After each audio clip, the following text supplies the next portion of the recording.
Welcome दोस्तों, स्वागत है आपका हमारे चैनल पे। दोस्तों आज आपके लिए बहुत ही इंपॉर्टेंट वीडियो लेके आया हूं। सबसे पहले बात करेंगे, रवीश कुमार ने खोला वक्फ बोर्ड का राज।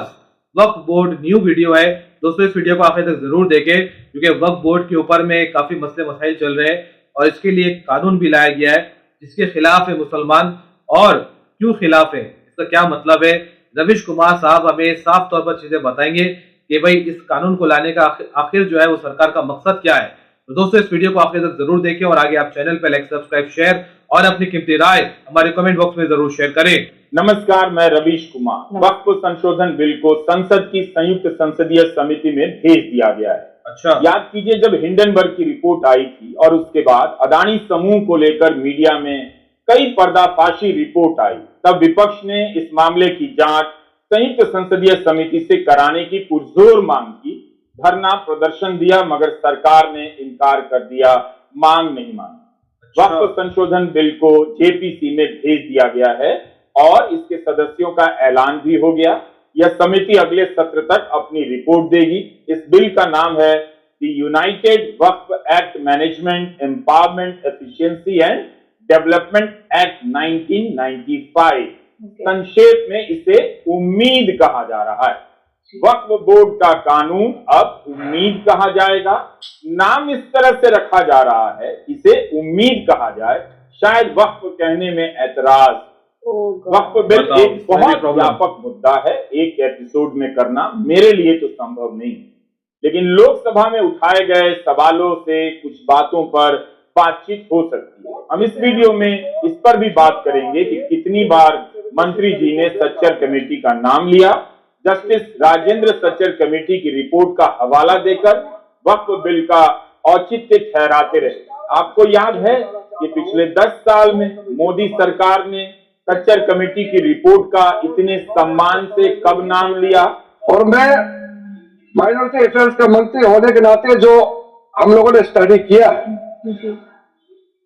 टोटल 8,72,320 वक्फ प्रॉपर्टीज हमारा जो वामसी जो पोर्टल है उससे पूरा डिटरमिन नहीं किया जा सकता है, लेकिन उसका मार्केट वैल्यू सच्चर कमेटी ने जो कहा है उससे कई गुना अधिक होने का संभावना है। यह एक आम अंडरस्टैंडिंग का बात है। सबको मालूम है वक्फ के पास कितना प्रॉपर्टी है, वक्फ बोर्ड के पास, और कितना आमदनी है। किरण रिजिजू ने सच्चर कमेटी की रिपोर्ट का हवाला दिया।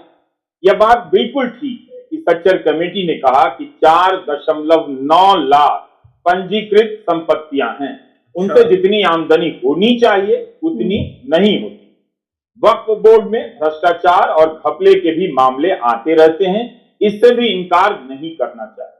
यह ठीक है कि इसके दस्तावेजों का कंप्यूटरीकरण होना चाहिए, संपत्ति का पंजीकरण होना चाहिए, लेकिन जो व्यापक मुद्दा बनता है उसे अनदेखा नहीं कर सकते।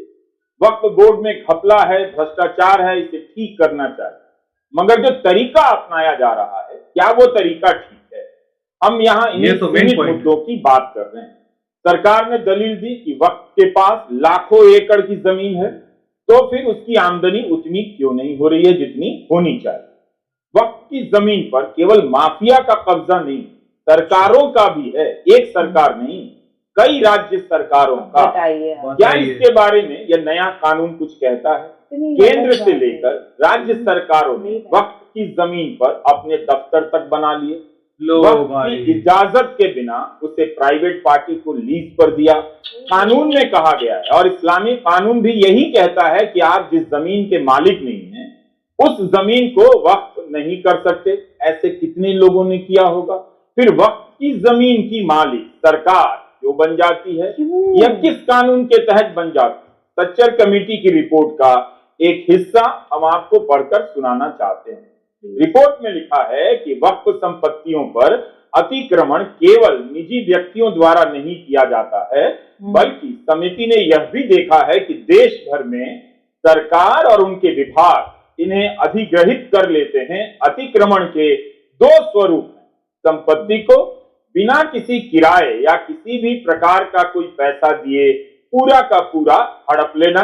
दूसरा, अधिग्रहण करने वाला व्यक्ति बहुत ही मामूली किराया दे जिसमें दशकों से कोई बदलाव ना हुआ हो, स्ट्रक्चर कमेटी की रिपोर्ट में लिखा है कि 1976 में प्रधानमंत्री इंदिरा गांधी ने सभी मुख्यमंत्रियों को पत्र लिखा था कि वक्फ की जमीन खाली कर दें या बाजार की दर से उन्हें किराया दें। इसके बाद से किसी प्रधानमंत्री ने ऐसा नहीं किया। मंत्री जी ने इसका जिक्र नहीं किया, किरण रिजिजू ने, कि वक्फ की संपत्ति पर सरकारों ने भी खूब कब्जा किया।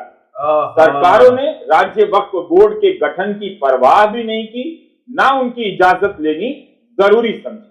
अगर सरकार की नीयत में ईमानदारी होती तो वह बताती या ऐसा प्रावधान करती कि वक्फ की संपत्ति का इस्तेमाल सरकार अब नहीं करेगी और जिन मामलों में सरकार ने किया है उसे लौटा देगी। वापस करेगी। रिसर्च के दौरान यह निकल कर आया कि अदालत से जीत जाने के बाद भी कुछ मामलों में वक्फ की संपत्ति वापस नहीं की जाती है, जबकि कुछ मामलों में की गई है। यह जो बताया जा रहा है कि वक्फ बोर्ड मुकदमेबाजी में फंसा है, तो उसका एक बड़ा कारण खुद सरकार भी एक और कारण है archaeological survey of India ASI, जिसने कई जगहों पर संरक्षण के आधार पर मस्जिदों और दरगाहों की जमीनों का अधिग्रहण किया है।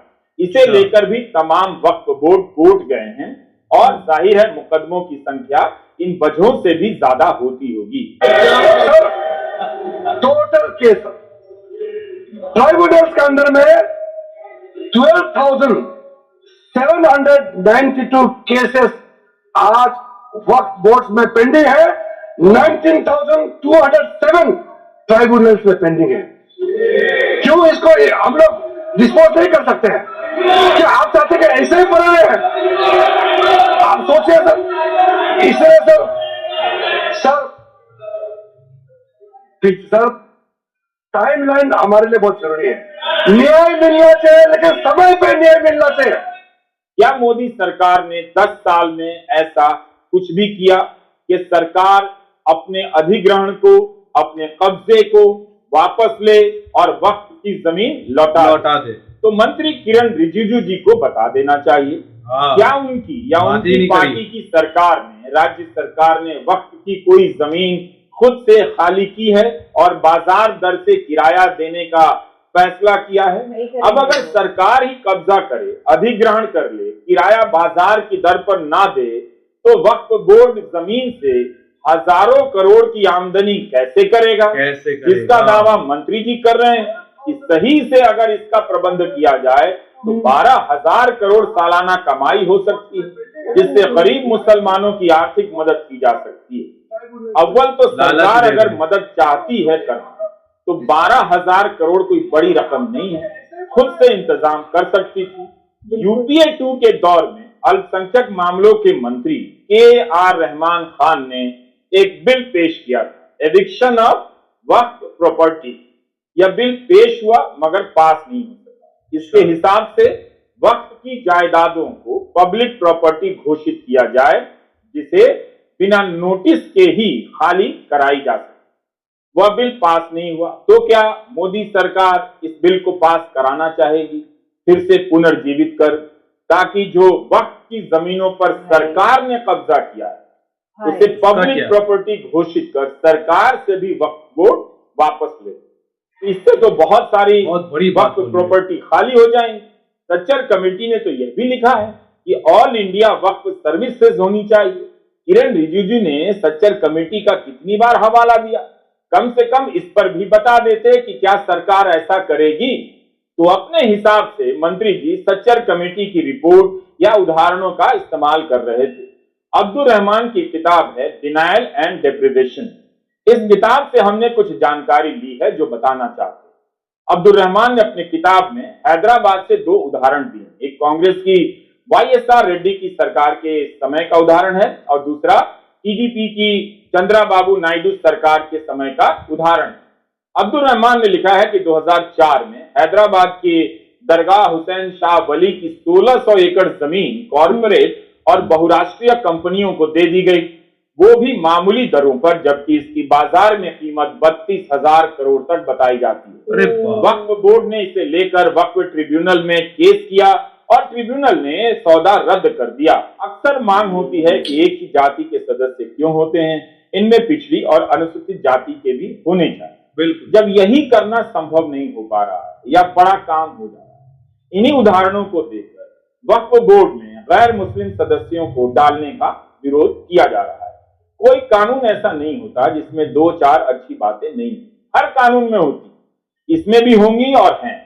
जो भी है वो सच्चर कमेटी ने पहले भी सुझाई।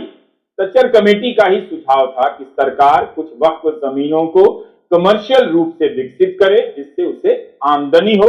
मनमोहन सिंह सरकार ने इस सुझाव को मानते हुए जनवरी 2014 में NAWADCO नबार्ड यानी नेशनल वक्फ डेवलपमेंट कॉरपोरेशन का उद्घाटन किया, गठन किया। 500 करोड़ रुपए की अधिकृत शेयर पूंजी दी गई। इस कंपनी का उद्देश्य था स्कूल, कॉलेज, अस्पताल जैसी सुविधाएं स्थापित करने के लिए वित्तीय संसाधन जुटाने में सहायता करना। अंत में इसका क्या हुआ, मुझे इसके बारे में नई जानकारी नहीं, लेकिन अल्पसंख्यक मामलों के मंत्री किरण रिजिजू को बताना चाहिए कि उनकी सरकार के 10 साल में इस दिशा में नबार्ड के मामले में क्या प्रगति हुई। यह मामला बहुत व्यापक है और मेरी जानकारी और समझ सीमित है। अगले किसी वीडियो में बाकी कमी पूरी कर दी जाएगी। नमस्कार, मैं रवीश। तो मेरे दोस्तों, ये था रवीश कुमार साहब का वीडियो क्लिप। इन्होंने साफ तौर पर सारी बातें सामने रखी है कि किस तरीके से जो है वो वक्फ बोर्ड की जो प्रॉपर्टी है इसका मालिक अल्लाह है, क्योंकि इंसान दान करता अल्लाह के नाम पे। और जिस तरीके से इसको सरकार ने भी अपने अंडर किया हुआ है, ये भी एक सोचने समझने वाली बात है कि इसका जब मालिक खुदा है तो इसका ऊपर कोई किसी का हक नहीं बनता है। बात आ जाती है कि भाई ये जो कानून है ये सिर्फ अमीरों के लिए है और गरीबों के लिए नहीं है। अमीरों को इससे बहुत फायदा होने वाला है और गरीब और मीडियम क्लास के लोगों को कोई फायदा नहीं होगा। विकास के नाम पे फिर से कुर्बान होंगे मीडियम क्लास लोग और गरीब लोग, और अमीरों का फिर से फायदा होगा, वो उनका विकास हो जाएगा। बाकी दोस्तों, इस वीडियो के बारे में आप क्या राय रखते हैं? अपनी कीमती राय हमारे कमेंट बॉक्स में जरूर शेयर करें। मिलते हैं आप अगली वीडियो पे, तब तक आप अपना ध्यान रखें।